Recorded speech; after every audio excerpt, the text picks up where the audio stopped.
Thank you for your kind words, and we have a wonderful team, so I can't take credit. And it's true that the NASDAQ thing was really awesome. It was fun. So good afternoon. It's such an honor and also a terrible burden to follow the man of the hour. But I'll just say congratulations, Morgan, on behalf of all of your colleagues here at the Department of State, and especially in the Bureau of Consular Affairs. We're really proud, and we miss you also. So our speakers today have really eloquently expressed the importance of Morgan's contributions to public diplomacy. And I just want to thank all of you for that.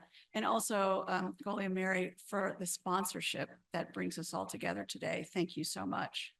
For my part, I'll just add a little bit more about the very strong link between consular affairs and public diplomacy, something that Morgan's work really served to highlight and strengthen for us.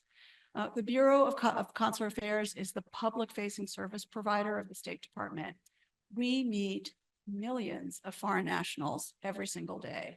And if you believe, as I do, that every encounter an American diplomat has overseas is a public diplomacy opportunity, then you can imagine that there is virtually no difference between what our public diplomacy practitioners do and what our consular officers do.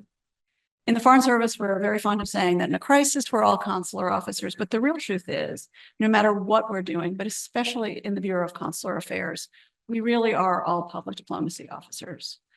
Today, as Colin mentioned, more foreign travelers can visit the United States than at any time in our history.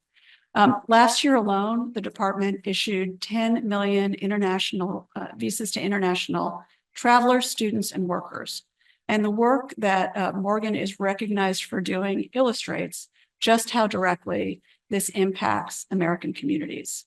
International travel contributes $249 billion to the US economy and creates roughly 10 million American jobs.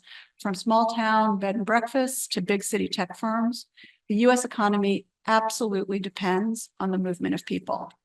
Our officers overseas work to connect American businesses with foreign talent, helping to drive innovation and growth in industries from agriculture in the Midwest to Silicon Valley startups.